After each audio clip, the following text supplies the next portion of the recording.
Oke, Assalamualaikum warahmatullahi wabarakatuh. Kita akan membahas tentang pemrograman dasar, yaitu kita menggunakan bahasa pemrogramannya yaitu Java. Setelah kita belajar tentang logaritma dan eh, logika dan algoritma, saat ini kita butuh untuk implementasi real di pemrograman. Kira-kira seperti apa gitu ya untuk eh, apa, menampilkan asli dari logika dan pemrograman. Nah, pada bab pertama ini kita akan membahas tentang cara install Java, gitu ya. Terus kemudian editornya seperti apa, kemudian kita akan mencoba membuat script yang untuk input seperti apa, outputnya seperti apa.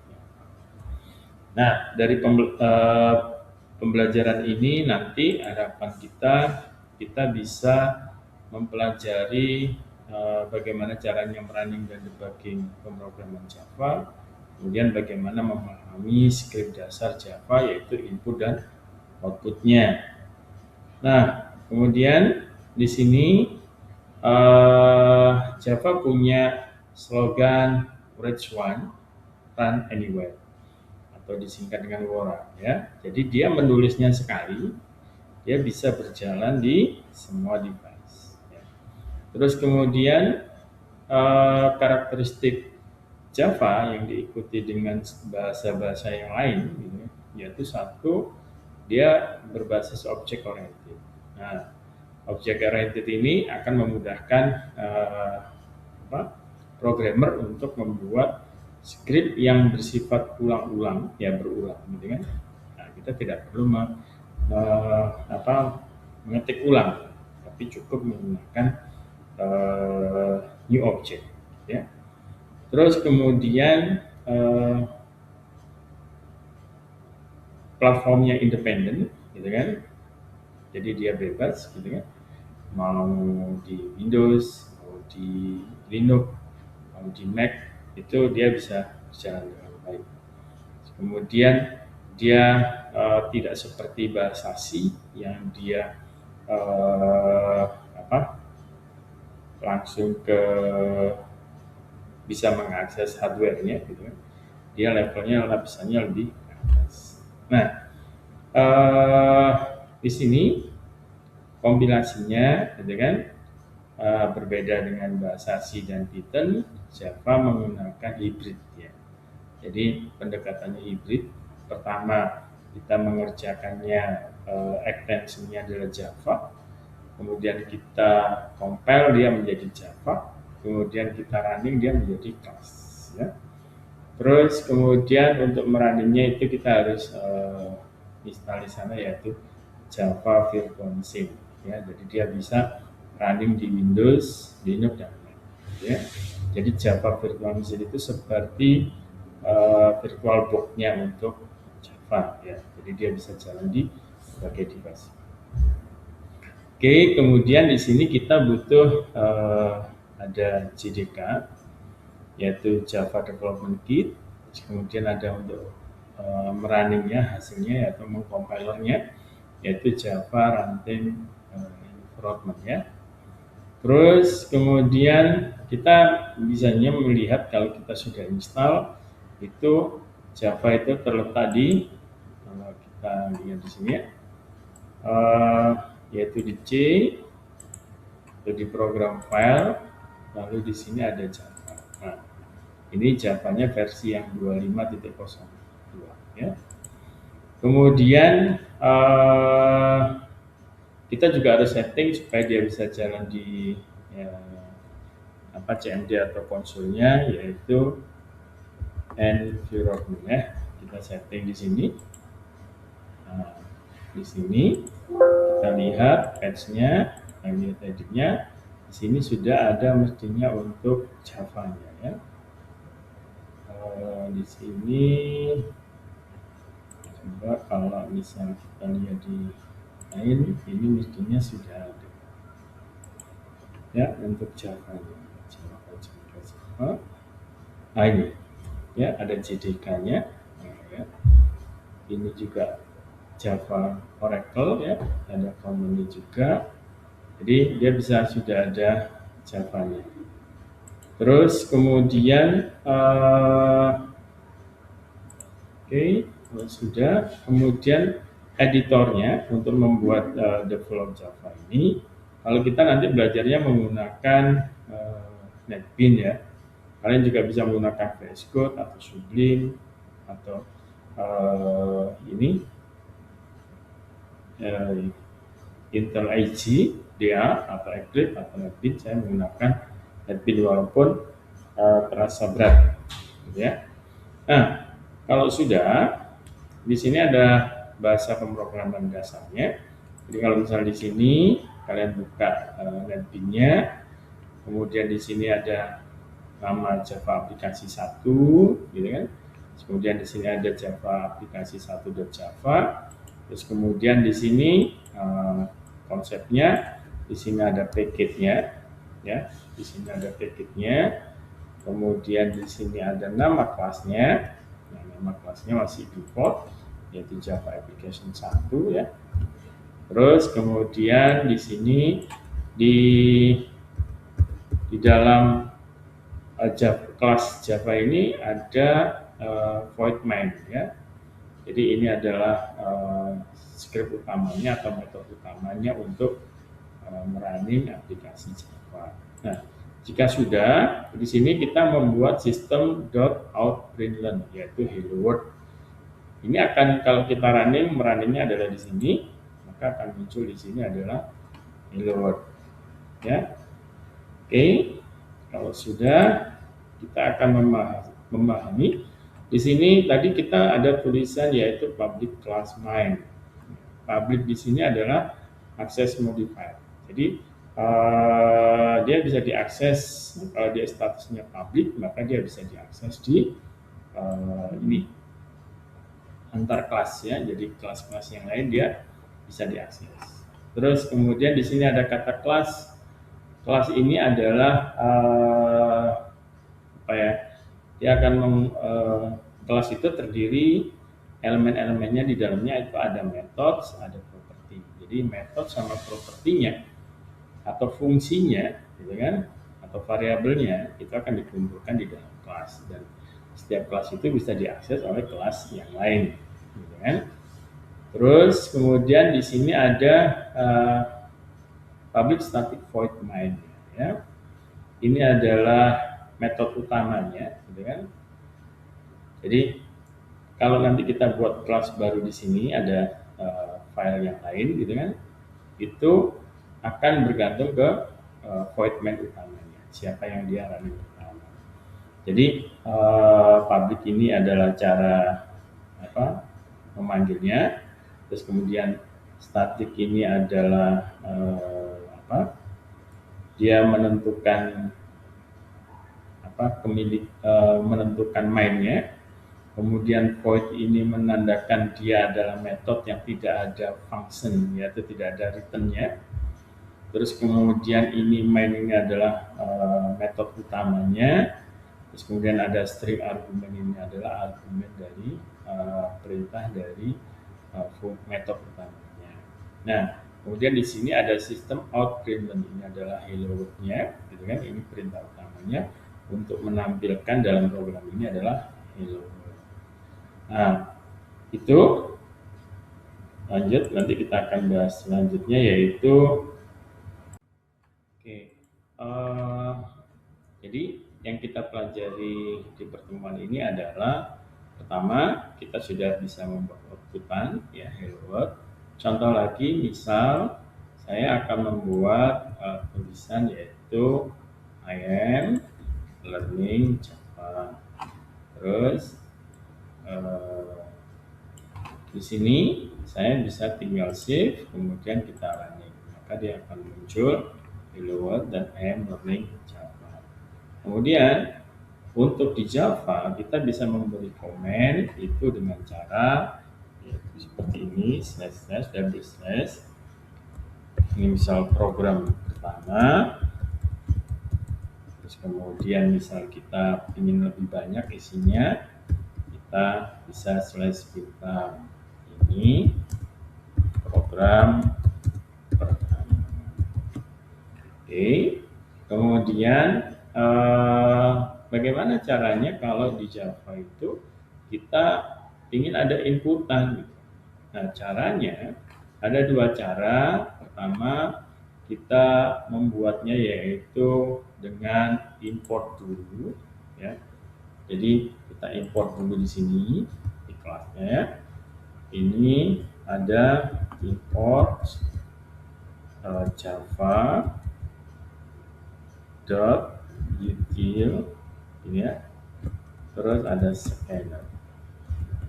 Nah, titik koma. Ya. Ini importnya saya letakkan di sini ya. Jadi ini kemudian ini tanda seru biarkan saja ya. Kemudian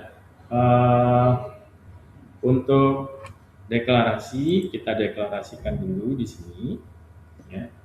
Misal yaitu scanner input. Jadi misal ini scanner. Nah, misal ini deklarasinya adalah input.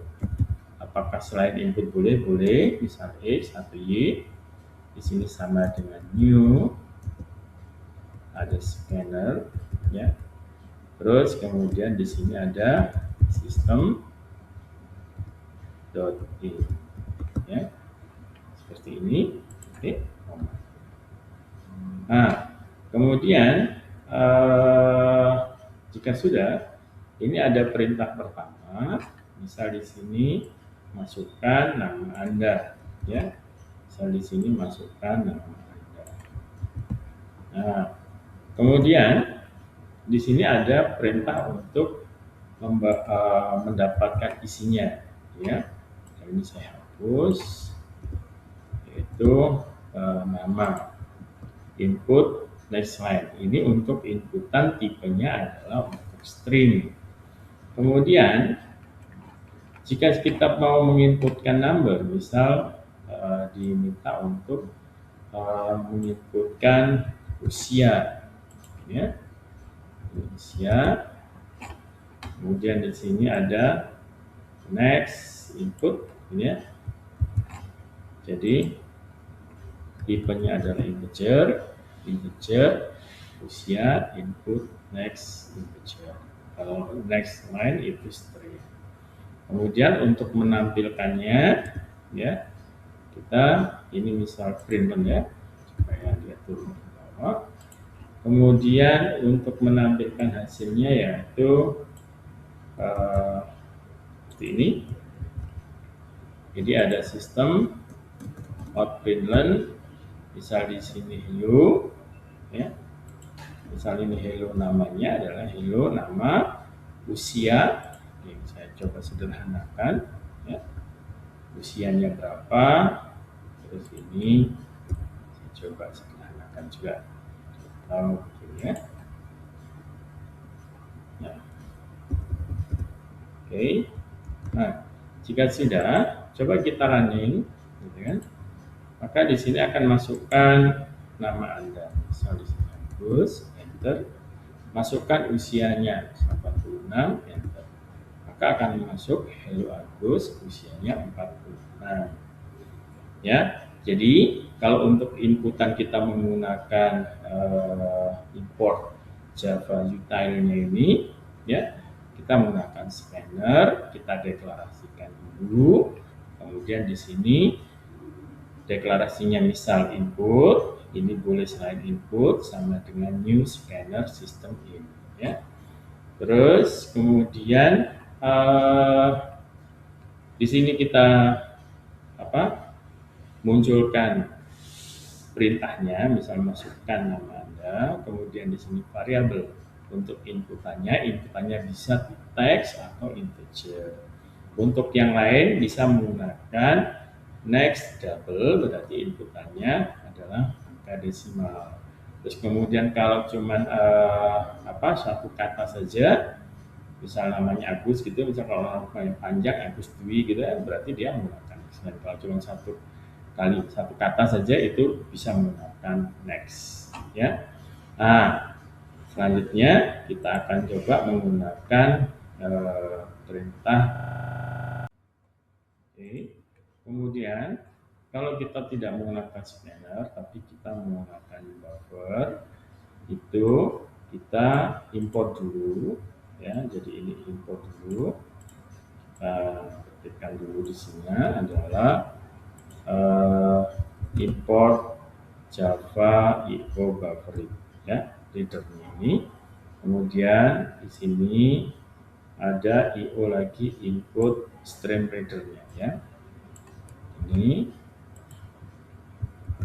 Terus kemudian ada IO acceptor ya. Nah, library ini harus disertakan. Ya. Kemudian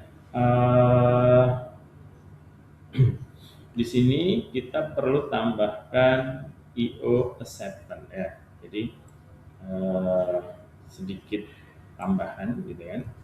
Ini harus kita tambahkan yaitu throw ya.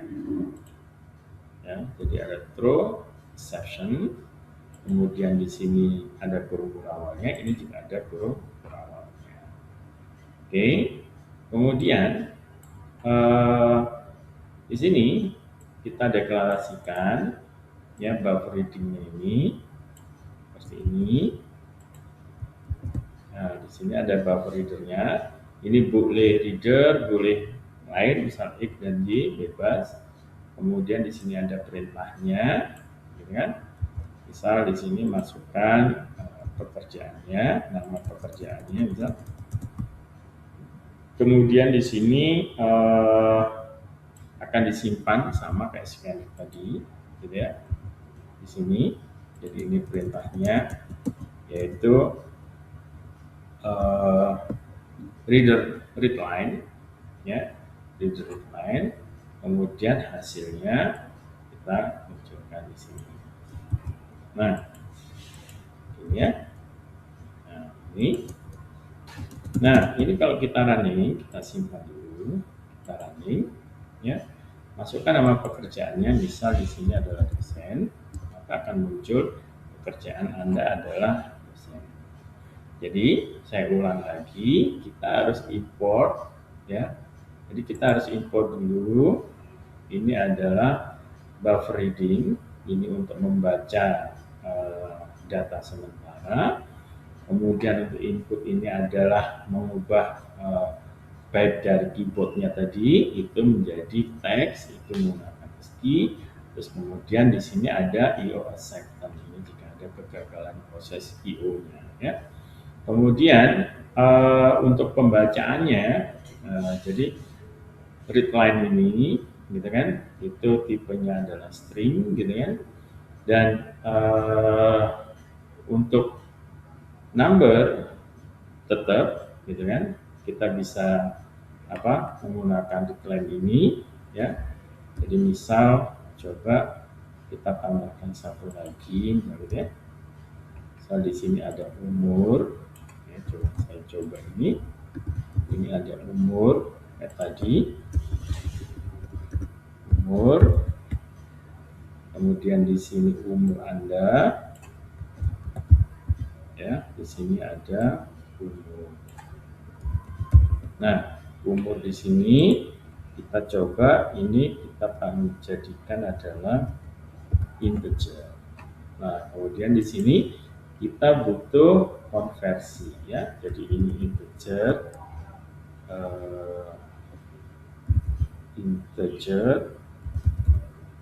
jadi kita tutup kurung gini, dot parse integer.